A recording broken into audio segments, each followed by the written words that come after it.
আসসালামু আলাইকুম। ইসলামের পথ চ্যানেলে আপনাকে স্বাগতম। আজকে আমাদের আলোচনার বিষয় হবে জীবনসঙ্গী নির্ধারণের ক্ষেত্রে কোন কোন বিষয়ের উপর লক্ষ্য রাখা উচিত। জীবনসঙ্গী নির্বাচনের ক্ষেত্রে অনেক বেশি সতর্কতা অবলম্বন করা উচিত। বিয়ে প্রতি রাতের 30 মিনিটের জন্য না, বাকি 23 ঘন্টা 30 মিনিটের কথাটাও মাথায় রাখা উচিত, নয়তো জীবনটা তছনছ হয়ে যাবে। বিয়ে কেন করে সেটা না জেনেই অনেকে বিয়ে করেছে।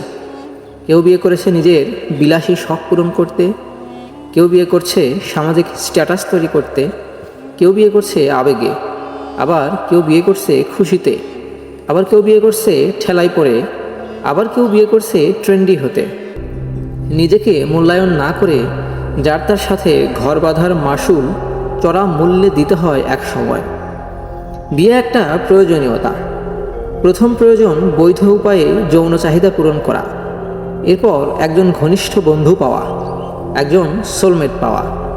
মানসিকতা না মিললে, চিন্তা চেতনার মধ্যে বিস্তর ফারাক থাকলে, জীবনের লক্ষ্য উদ্দেশ্য এক না হলে গলার কাটা আনিয়ে সারাটা জীবন পার করতে হয়। যারা ধৈর্য হারিয়ে ফেলেন তারা এক সময় বিচ্ছেদের মতো জীবন অচল করে দেওয়া সিদ্ধান্তের পথে পা বাড়ান।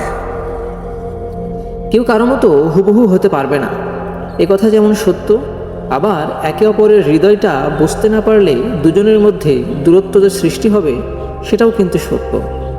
তাই মাথার উপরের পাখাটা ধীরে চলবে নাকি দ্রুত গতিতে, রাতের খাবার কি দেরি করে খাবে নাকি আগে ভাগে, খাবারের ঝাল কিংবা লবণ কম বেশি করার ব্যাপারে একে অপরকে স্যাক্রিফাইস করতেই পারে। তবে তার মানে এই নয় যে দুজন মানুষ আলাদা দুই জগতের বাসিন্দা। দুজনের মৌলিক চাওয়া পাওয়া একেবারেই ভিন্ন হবে। চোখের ভালো লাগার একটা বিষয় কিন্তু আছে, এটা মৌলিক চাহিদা। সঙ্গীকে যদি ভালো নাই লাগে তখন বিয়েটা অর্থহীন হয়ে যায়। কাঁধের ওপর স্রেফ বিবাহিত তকমাটাই থাকে, সঙ্গীর হাতটা পাওয়া যায় না। অথচ কান্না করার জন্য সঙ্গীর কাঁধে মাথা রাখাটা প্রাপ্য অধিকার। বুকের মধ্যে জড়িয়ে নিয়ে সকল দুঃখগুলো এক নিমিষেই পানি করে ফেলার জন্য কোনো অনুমতি বা পরিবেশের জন্য অপেক্ষা করতে যেন না হয়, সেটার নিশ্চয়তা থাকতে হয়। একে অপরকে ঠিক সেভাবেই বুঝবে যেমনটা তারা নিজেকে বুঝে। বিয়ের আগে কারো মনের ভেতরে গিয়ে তো আর এসব যাচাই করা যায় না। তাহলে উপায় কি? সংসার জীবন তো তাহলে আর হবে না। না, ব্যাপারটা সেরকম না। ভালোবাসা মানে শুধু পাওয়া না, ভালোবাসলে ত্যাগও করতে হয়।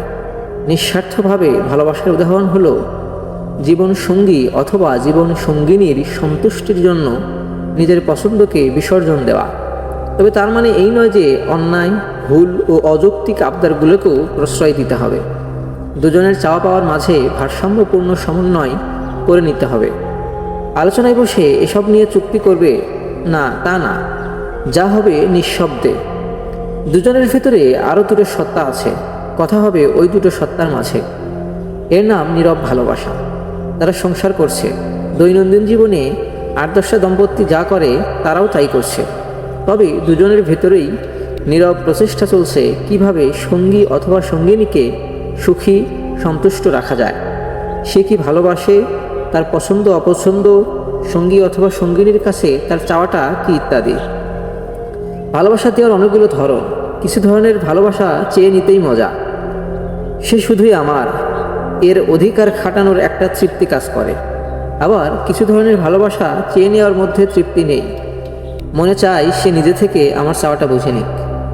দুজনের বোঝাপড়াটা এমন হবে যে কোনটা রাগ আর কোনটা অভিমান, কোনটা মন খারাপ আর কোনটা মনের কষ্ট মুখে না বললেও অপরজন বুঝে নিক। ধীরে ধীরে আয়ত্ত করতে হয়। ভালোবাসার সংসার চর্চা করার বিষয়। এটা কোনো প্রতিযোগিতা না। স্বামী স্ত্রী একে অপরের প্রতিযোগী না, বরং দুই দেহ এক হৃদয়। তো আজকের ভিডিওটি এই পর্যন্তই। ভিডিওটি ভালো লাগলে অবশ্যই একটি লাইক দেবেন এবং এমন শিক্ষণীয় আরও ভিডিও পেতে আমাদের চ্যানেলটি সাবস্ক্রাইব করে আমাদের সাথেই থাকবেন।